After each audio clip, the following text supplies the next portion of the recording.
बिस्मिल्लाहिर्रहमानिर्रहीम। हमारा आज का टॉपिक है लैंड एक्विजिशन एक्ट 1894 में what matters are ignored by the reference in determining the compensation of land acquired by the land acquisition act। तो वो कौन से मामलात हैं जो रेफरेंस में जो है कोर्ट ने इग्नोर करने हैं। Matters to be neglected by the court.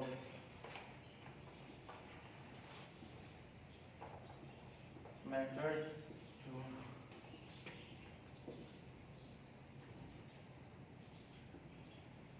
Be neglected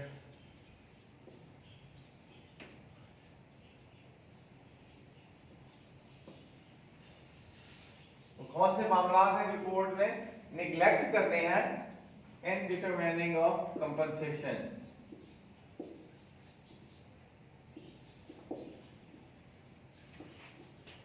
determining of compensation में जो है कोर्ट ने कौन से मामलात जो है उनको निग्लेक्ट करना है, उनको इग्नोर करना है कि ये मामलात जो है हम डिस्कस नहीं कर सकते, इन मामलात पे गवर्नमेंट को मुकम्मल तौर पे इख्तियार हासिल है।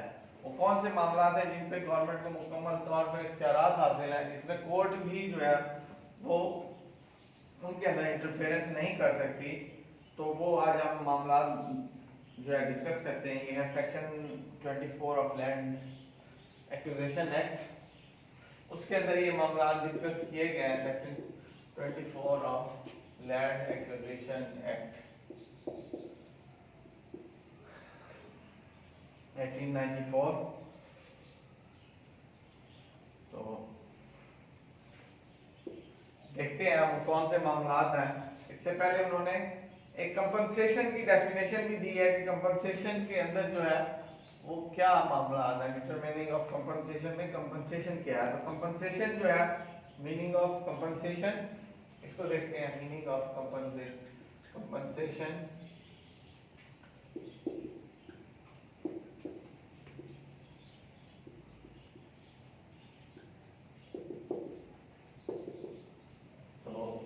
कंपनसेशन का मतलब है a payment to make amends for loss. एक पेमेंट है,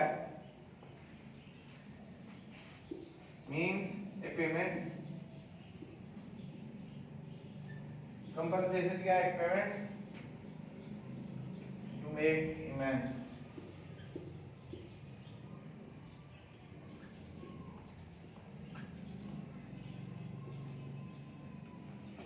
फॉर लॉस। कोई भी पेमेंट जो है वो इस मकसद के लिए दी जाए कि किसी भी नुकसान के एवज जो है वो पेमेंट जो है अगर वो बनती है फॉर लॉस और इंजरी टू पर्सन और प्रॉपर्टी। इंजरी टू पर्सन और प्रॉपर्टी। तो इस सूरत हाल में अगर कोई पेमेंट बनती है इंजरी टू पर्सन और property,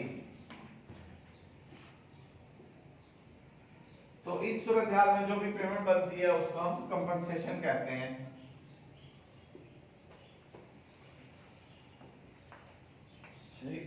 as recompense for some deprivation. तो ये भी नुकसान के हवाले से जो भी है कंपनसेशन है उसको उन्होंने मीनिंग में दिया कि एक पेमेंट है जो कि इसीलिए बनाई जाती है पेमेंट फॉर लॉस या इंजरी टू पर्सन और प्रॉपर्टी। तो इंजरी, अगर किसी भी शख्स को नुकसान हुआ है या उसकी प्रॉपर्टी को नुकसान हुआ है तो उसके एवज में जो अमाउंट जो है बनाई जाती है उसको कंपनसेशन कहते हैं। तो अब हमने असल पॉइंट की तरफ आना है कि वो कौन से मामलात हैं जो कोर्ट ने निगलेक्ट करने हैं ड्यूरिंग रेफरेंस। कि जब भी रेफरेंस बन के कोर्ट के पास आया है तो उसने कौन से मामलात पे फैसला देना है, कौन से मामलात जो है वो इग्नोर करने हैं। तो वो देखते हैं वो कौन से मैटर्स हैं, मामलात हैं जिनको उन्होंने इग्नोर करना है। तो सबसे पहले है फर्स्ट है degree of urgency. The degree of urgency which has lead to the acquisition. तो अर्जेंसी का मतलब है अर्जेंटली जो है जो भी चीज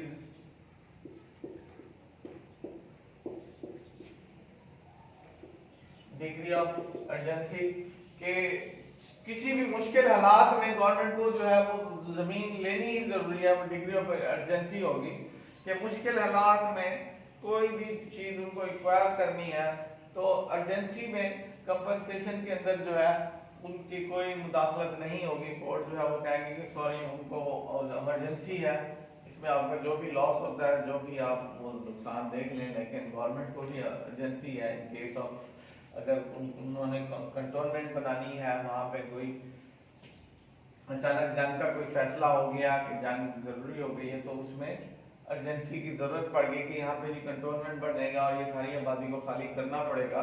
तो इन हालात में उनके वो जो लॉसेस हो रहे होंगे, जो भी उनको नुकसान हो रहा होगा, वो इसको निगलेक्ट कर देगी। कोर्ट जो है कहेगी कि सॉरी इमरजेंसी की सूरत में या अर्जेंट की सूरत में जो है उनको जरूरत है तो इस लिहाज से जो है हम कुछ नहीं कर सकते। तो इस मामला को जो है उन्होंने फौरन ही निगलेक्ट कर देना है। Degree of urgency which has lead to the acquisition, जो कि जरूरी है एक्विजिशन को हासिल करने के लिए, प्रॉपर्टी को एक्वायर करने के लिए जरूरी है, तो इस सूरत हाल में उनको फौरन ही देनी पड़ेगी और लॉस का तयन होता है नहीं होता, आपको अपना बिजनेस या वो चीजें छोड़नी पड़ती हैं। इसके बाद है declination to part with land, any declination of the person interested to the part which the land acquired. तो declination to part with land दूसरे नंबर पे है।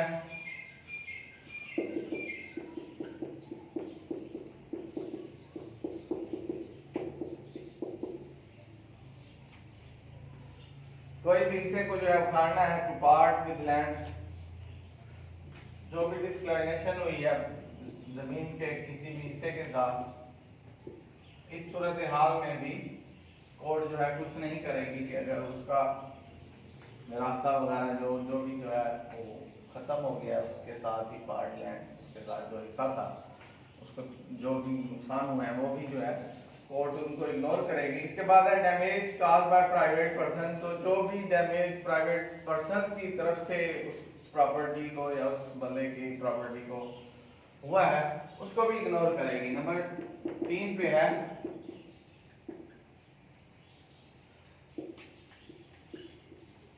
डैमेज काज्ड बाय, किसी भी किस्म का प्राइवेट शख्स ने कोई भी नुकसान दिया है प्राइवेट पर्सन ने, तो उसका गवर्नमेंट जिम्मेदार नहीं होगी।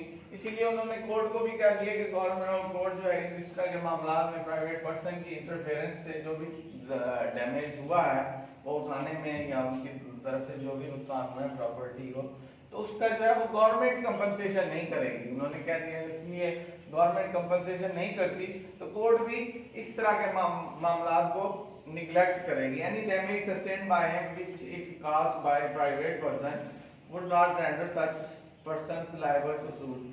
तो इस तरह के मामला जो हैं वो दावा दायर करने के दौरान या रेफरेंस बनाने के दौरान नहीं लिखे जाएंगे कि एक शख्स जो है उसने ऐसे ऐसे प्रॉपर्टी को नुकसान दिया, प्राइवेट पर्सन ने जो है उसको नुकसान दिया।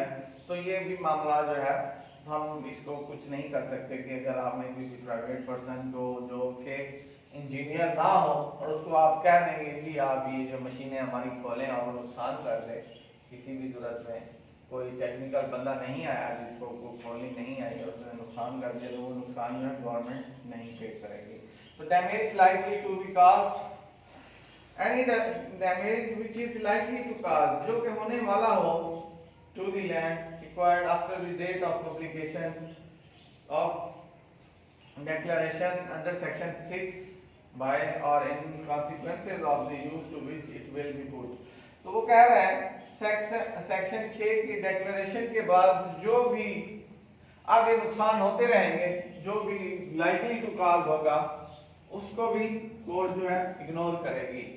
अभी हुआ नहीं है, होने वाला है, लेकिन उन्होंने उस टाइम तक वो जो है उनकी नोटिफिकेशन जा चुके हैं, उन्होंने कब्जा ले लिया और उसके बाद जो है उनको खर्चा है कि मुझे आगे जो है जो खर्चे वाले नुकसान है ना वो भी गवर्नमेंट नहीं भरेगी। खर्चा आप क्या लेंगे कि हमें खर्चा है कि हमारा आगे जो है ना इस तरह जो है नुकसान, हमारी मजीद जो प्रॉपर्टी है वो डी वैल्यू हो जानी है। आप ऐसे समझ लें जैसे गवर्नमेंट ने वहां पे कोई ऐसा काम शुरू करना है कि आपकी वहां पे फर्दर जो है वो एग्रीकल्चरल लैंड के ऊपर इफेक्ट होगा इन फ्यूचर, जो है वो आप कह देंगे नहीं जी हमारी जो फसलें जो है इनको नुकसान होगा, लाइकली टू काज है, डैमेज लाइकली टू बी काज। तो इस तरह का बिल जो है ना वो उन्होंने नहीं पे करना। ये नंबर 4 था, डैमेज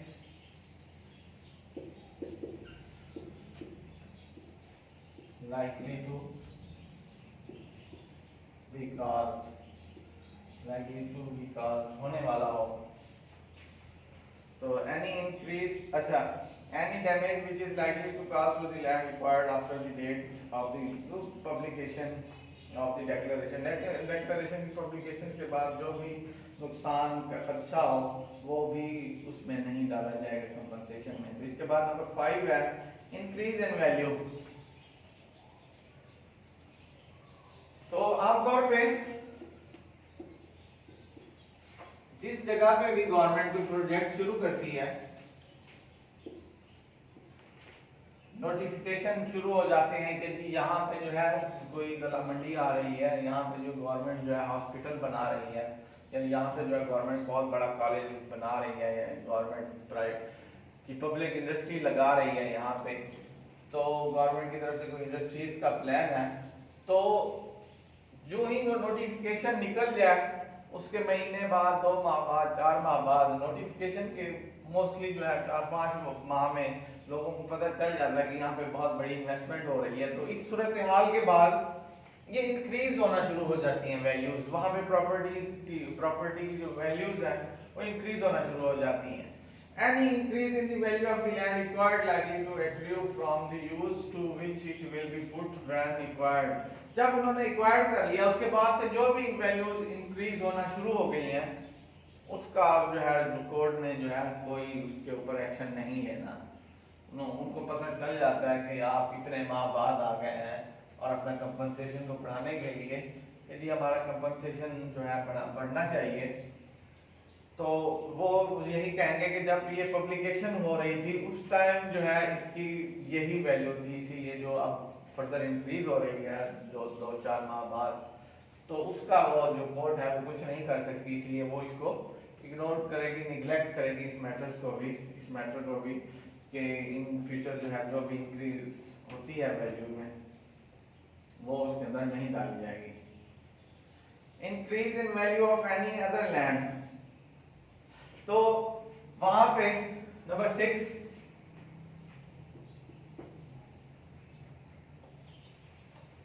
इंक्रीज इन वैल्यू, ये दोनों थोड़े से इनमें फर्क है। इंक्रीज इन वैल्यू ओवरऑल है, ये ओवरऑल है। Increase in value of any other land, तो ये किसी मखसूस किसी मखसूस प्रॉपर्टी के बारे में है कि अगर वहां पे कोई बंदा आके उसके मुकाबले में कोई प्रॉपर्टी ले लेता है और वो उससे 2-3 गुना जो है ज्यादा पैसे दे देता है, अगर उन्होंने 60 लाख में वो जमीन गवर्नमेंट को दी थी तो वो बंदा 1 करोड़ में उस तरह की प्रॉपर्टी आगे ले लेता है, तो इससे भी कोई इफेक्ट नहीं होगा। उन्होंने कह दिया कि नोटिफिकेशन के बाद जो भी उसमें जो है वैल्यूज बढ़ती जाएंगी उसको जो है कोर्ट ने इग्नोर करते जाना है। वो यही देखेंगे कि ये बंदे ने जो है वैल्यू जो लगाई है, जिस बंदे ने भी उस नोटिफिकेशन से पहले लगाई है या बाद में लगाई है, तो ला महला इसमें यही बातें सामने आती हैं कि जो ही लोगों को पता चलना शुरू हो जाता है कि वहां पे गवर्नमेंट जो इतनी बड़ी इन्वेस्टमेंट कर रही है, इतना बड़ा खर्चा कर रही है, तो ला महला उसके ही कुछ माह बाद ही उन्होंने वो जो है एग्रीमेंट किए होंगे लोगों के साथ प्रॉपर्टीज की खरीदो फरोख्त के, तो वो ला महला 3-4 माह बाद ही होगा। तो वो इस तरह की भी इंक्रीज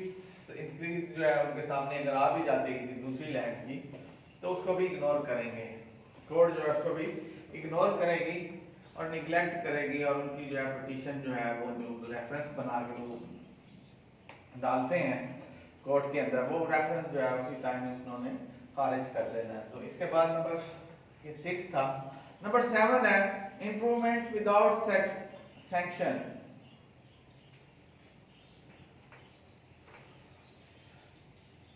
तो इंप्रूवमेंट विदाउट सैंक्शन का मतलब है कि इजाजत के बगैर इंप्रूवमेंट। नंबर 6 है और लास्ट वन है, ये आखिरी है मैटर्स में कि कौन सा जो है हमें निगलेक्ट करना है। तो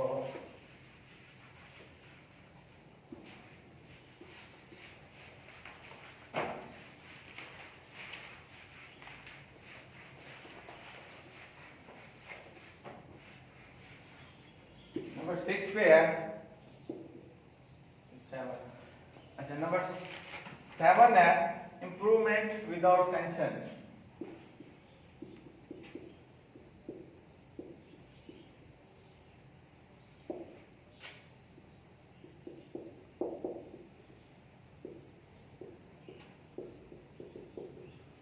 सैंक्शन का मतलब है गवर्नमेंट से इजाजत लेना जरूरी है, जिसमें इजाजत लेनी जरूरी थी, उन्होंने विदाउट सैंक्शन बगैर इजाजत के जो है आप इम्प्रूवमेंट करते हैं या कोई भी इम्प्रूवमेंट होती है, एनी आउटले है किसी किस्म का भी खर्चा आप इम्प्रूवमेंट करते हैं और डिस्पोज ऑफ द लैंड और एक्वायर्ड, तो उस लैंड को जो है डिस्पोज करते हैं जो लैंड उन्होंने एक्वायर्ड की है, comments made are effected without the sanction of the collector after the date of publication of the notification. तो आप कोई भी खर्चा करते हैं उस डेट के बाद जो कि कलेक्टर ने नोटिफिकेशन में डाल दी थी कि इस डेट से जो है नोटिफिकेशन अंडर सेक्शन 14 के बाद जो है कलेक्टर ने डेट जो ही मेंशन हुई डेट के, हम इस डेट से जो है हम ये प्रॉपर्टी ले रहे हैं, तो उस डेट के बाद आपने फौरन ही उस जगह पे जो है मट्टी डाल के अपनी कंस्ट्रक्शन शुरू कर दी और वो कलेक्टर आया और उसने कहा कि यार ये तो हमने नोटिफिकेशन में डाल दी थी जब प्रॉपर्टी, तो आप इसके ऊपर क्यों खर्चा कर रहे हैं। तो वो अगर विदाउट सैंक्शन है, उनकी कलेक्टर की इजाजत के बगैर है, तो वो उस चीज का पैसे नहीं आपको मिलेंगे। आपको पता चला कि ये कि हमारी प्रॉपर्टी जो है उन्होंने इसमें नोटिफिकेशन में डाल दिया है, सेक्शन 4 के तहत कलेक्टर ने जो है नोटिफिकेशन में डाल दिया और फौरन ही आपने रातों रात वहां बिल्डिंग खड़ी करने की कोशिश की है, तो इस तरह के पैसे आपके जाया जाएंगे, इस तरह की इंप्रूवमेंट्स जो है आपकी जाया जाएगी। अगर आप इतनी होशियारी से कोई काम करना चाहते हैं कि आपसे गवर्नमेंट जो है वो आप गवर्नमेंट से मजीद पैसे ले लें, तो इस तरह की मामलात में कोर्ट जो है वो उससे कलेक्टर को बुलाएगी और पूछेगी कि आपने ये इम्प्रूवमेंट जो है आपने करवाई है, तो वो कहेगा कि नहीं मैंने ऐसी कोई इजाज़त इनको नहीं दी है, तो इस तरह के वो उसी टाइम ही तो रेफरेंस जो है खारिज करके हमें वापस दे देनी है हमारी पिटीशन के लिए। आप गलत टाइम पे इम्प्रूवमेंट की है आपने।